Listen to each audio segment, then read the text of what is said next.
Just like those brave American soldiers who landed in Sicily in 1943 and stormed the Normandy beaches in 1944, young Israeli men and women are fighting today for our freedom, for our civilization.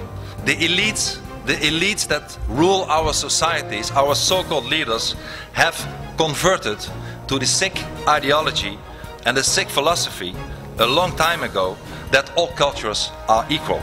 Government leaders, judges, even some churches, trade unions, university, the media, all of them are blinded by the political correctness and have chosen the side of Islam. Well, let me tell you, ladies and gentlemen, all cultures are not equal. Our culture that is based on Christianity, Judaism and humanism is far better than the Islamic culture.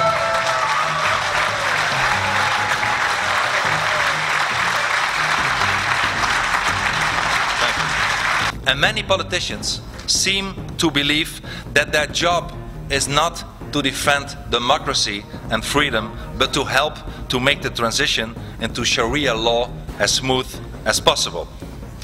Ladies and gentlemen, I am often asked whether I have any answers to the problems and what those might be.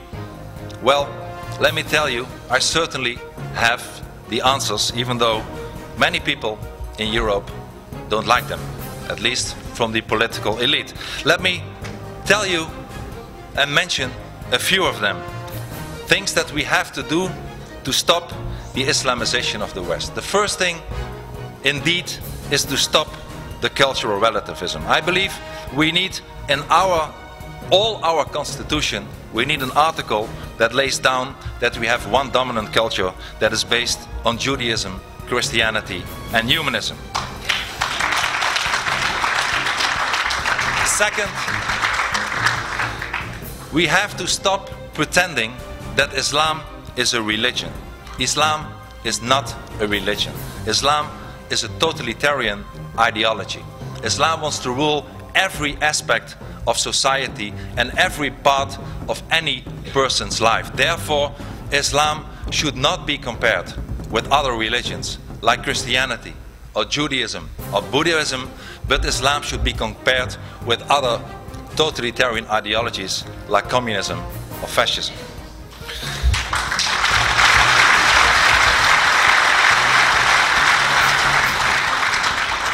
And if we would acknowledge the fact that Islam is not a religion but an ideology, it means also that the right to all these religious freedoms do not apply to Islam.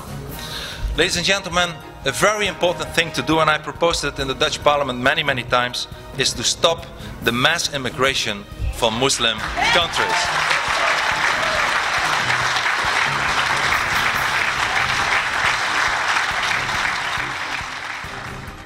And in order to preserve our own values, our own identity and our own culture, not one person from Muslim countries should be allowed to emigrate to our societies anymore.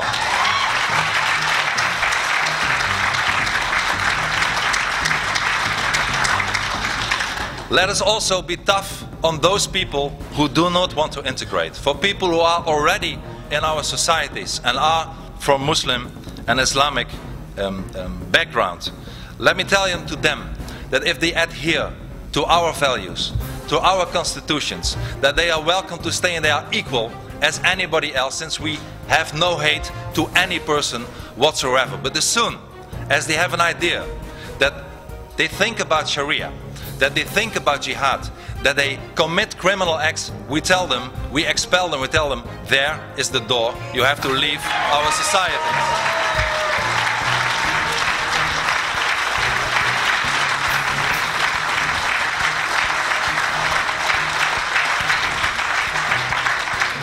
And I also believe that every member of a non-Western country that wants to come or already is in our societies should sign a legally binding contract of assimilation and pledge of allegiance to our societies.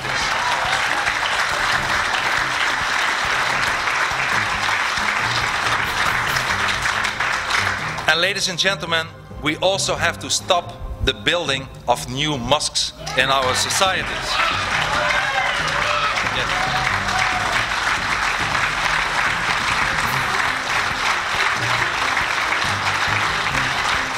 Thank you.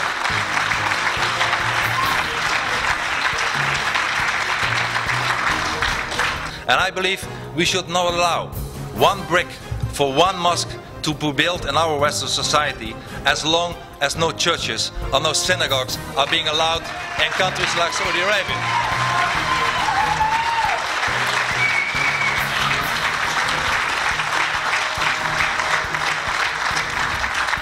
And we also have to close down the worst institution in our societies, at least in Europe, the fascist institution of Islamic schools. Ladies and gentlemen, schools where young children who should assimilate and become full members of our society are being raised with an ideology of hate, with an ideology of terror. We should close down all the Islamic schools.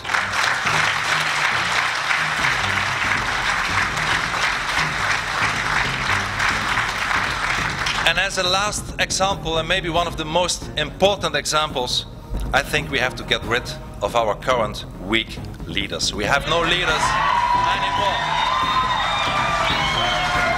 Thank you. Thank you. Thank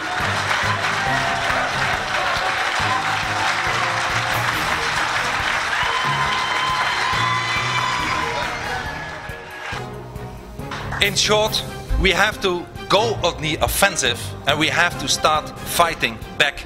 We must no longer allow ourselves to remain seated in our armchairs and get trampled over. If they bombard us with Sharia law, we will bombard them back with our human rights. If they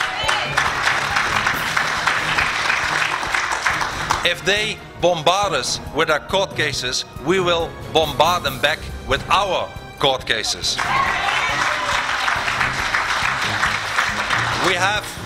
We have, ladies and gentlemen, finally we have to start fighting back and show that millions of people all over the world are sick and tired of it all and refuse to take any more. We must make it clear that millions of freedom-loving people are saying enough is enough.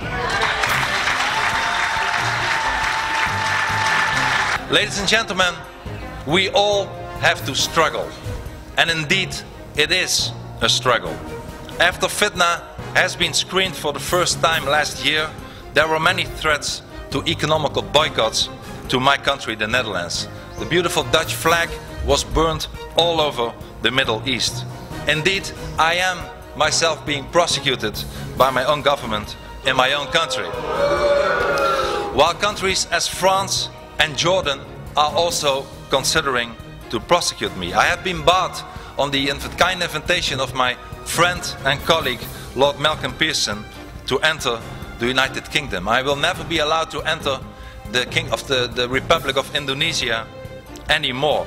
The most radical imam in the Netherlands is also demanding huge compensation and suing me. A parliamentary bill currently in my own country, the Netherlands, is drafted with the aim of protecting Islam for criticism. And on top of all this, and it's not only about me, a lot of people who criticize Islam get a lot of threats. Al-Qaeda is determined to kill me. Finally, ladies and gentlemen, I have not forgotten those to whom we owe our liberties. Our liberties were bitterly fought for. American soldiers fought, bled and died.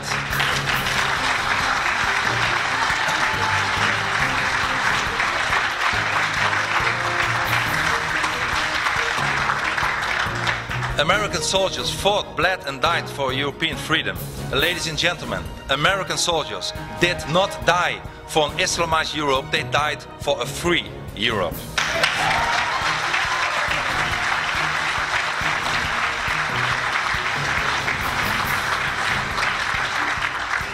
Everything that we stand for has to be defended with all our might, our identity, our culture, our values, our democracy, our freedom, our civilization. Ladies and gentlemen, we owe it to our children and their children.